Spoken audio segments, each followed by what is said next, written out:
पवन तनय संकट हरण मंगल मूर्ति रूप।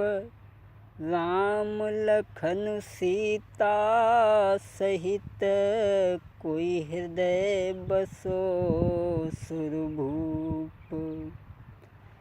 तो राम कथा अब होत है आओ पवन कुमार।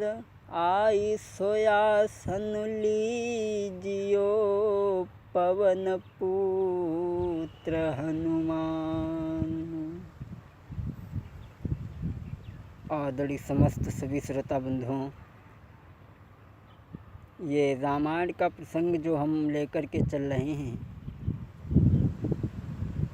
कि किस तरीक़ा से कैकेयी नंदन भरत भगवान श्री राम से चित्रकूट में मिलने के लिए गए थे, वो कहानी हम आपके समक्ष लेकर के चल रहे हैं। जिस समय भगवान श्री राम का विवाह हुआ उसके 11 साल तक तो सब लोग घर में ही रहे हैं। उसके बाद में भरत और शत्रुघ्न अपने ननिहाल के लिए चले जाते हैं। जब भरत और शत्रुघ्न ननिहाल के लिए चले गए तो उसके 1 साल 3 महीना के बाद राम के राज तिलक की तैयारियां हुई। लगत बैसाख छठ वाले दिन भगवान श्री राम अयोध्या का त्याग करने के बाद में पिता की आज्ञा शिरोधारण करने के बाद में वनवास के लिए चले जाते हैं। और जब भरत शत्रुघ्न लौट करके आते हैं तो माता कैकेयी और पिता दशरथ की तरफ देख करके बड़ा ही दुखी हुए। पिता का अंतिम संस्कार करने के बाद में भरत जब बैठ करके रोने लगे तो वशिष्ठ समझाने लगे, भरत सोच पिता का ना करो, सोच दशरथ का करना भी ठीक नहीं है, क्योंकि दशरथ जैसे राजा ना हुए और ना भविष्य में हो सकते हैं, इसलिए पिता का सोच न करो। वशिष्ठ बोले हैं भरत से, जो गोस्वामी तुलसीदास बाबा ने रामचरितमानस में लिखा, समझा करके वशिष्ठ बोले हैं सोच करना ठीक नहीं है। और बोले हैं वशिष्ठ भरत से कि सोचिय विप्र जो वेद विहीना। तजि निज धर्म विरूपल ही लीना। वशिष्ठ बोले भरत, सोच करने के लिए तो वो ब्राह्मण हैं जो वेद से विहीन हैं। और बोले सोच उनका करना चाहिए। सोचिय नृपति जो नीति न जाना। जेई न प्रजा प्रिय प्राण समाना। वशिष्ठ बोले भरत, सोच करने के लायक तो वो हैं जो ब्राह्मण होते भी वेद से विहीन हैं, और सोच के लायक तो वो हैं जो राजा होते हुए भी नीति नहीं जानते, और सोच के लायक तो वो हैं जो राजा को अपनी प्रजा प्राणों से प्यारी नहीं है। और बताया सोच तो उनका करना चाहिए जो वैसे धनवान होने पर भी कंजूस होते हैं, और उनका सोच करना चाहिए जो अतिथि की सेवा करना नहीं जानते। और सबसे बड़ा तो सोच उनका करना चाहिए, सोचिय पुनि पति वंचक नारी। कुटिल कलह प्रिय इच्छाचारी। सोचिय पुनि वंचक नारी।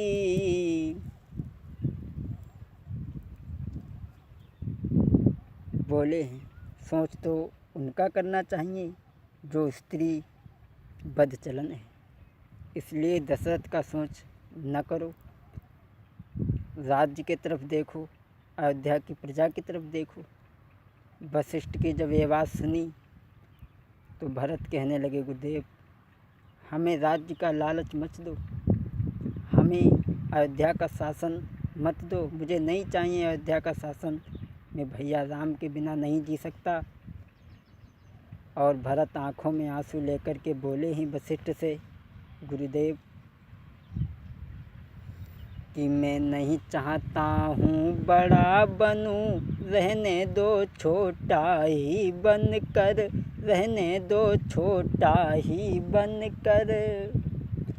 बोले ही भरत वशिष्ठ से, गुरुजी मैं नहीं चाहता हूँ बड़ा बनूँ, रहने दो छोटा ही बनकर।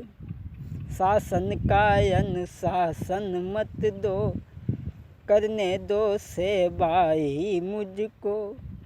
बोले भरत, गुरुदेव मुझे राज्य का लालच मत दो, नहीं चाहिए मुझे अयोध्या का शासन, मैं भैया राम के बगैर जीवित नहीं रह सकता।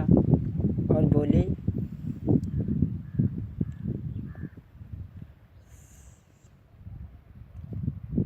जो शासन पद के अनुचित है उनका तो शासन ही अच्छा। बोले मुझे शासन नहीं चाहिए। और बोले ही भरत वशिष्ठ से,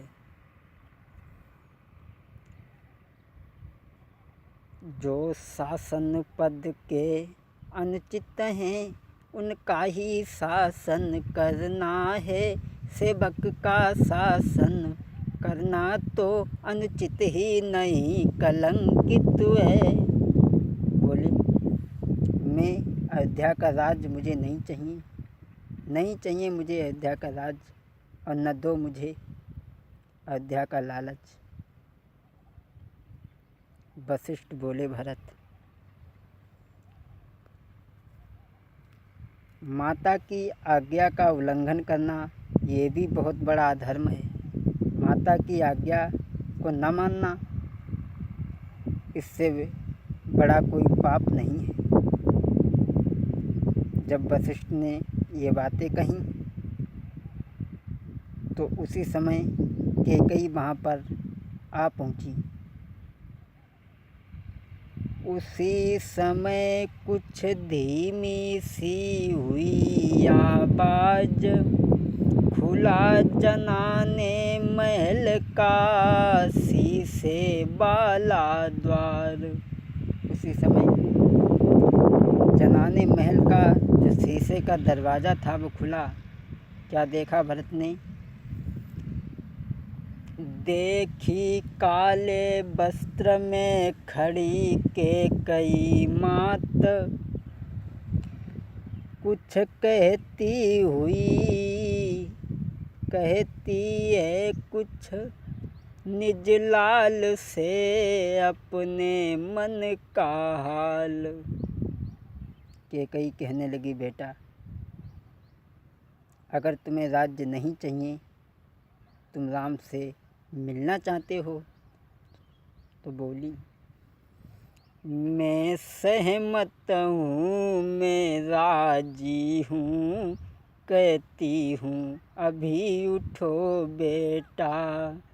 बोली कैकेयी मैं सहमत हूँ, मैं राजी हूँ, कहती हूँ अभी उठो बेटा, इस कलंकिनी के माथे का सारा कलंक धो बेटा। कैकेयी कहने लगी, बेटा भरत अगर तुम्हें शासन नहीं करना है, तुम राम से मिलना चाहते हो, तो तुम अभी इसी वक्त जाओ, ये हमारी आज्ञा है, और राम को किसी तरीक़ा से यहाँ बुला करके ले आओ। उसी समय घर घर में फैल गई ये बात, जाएंगे सुबह बुलाने राम को। भरत जाएंगे वन प्रांत। अयोध्या के घर घर में जब ये बात फैल गई कि सुबह भरत राम को बुलाने के लिए जाएंगे, तो अयोध्या के सब नर नारी भरत के साथ में चलने के लिए तैयार भये। तो गोस्वामी तुलसीदास बाबा ने तो ये बताया कि राम दरस बस सब नर नारी,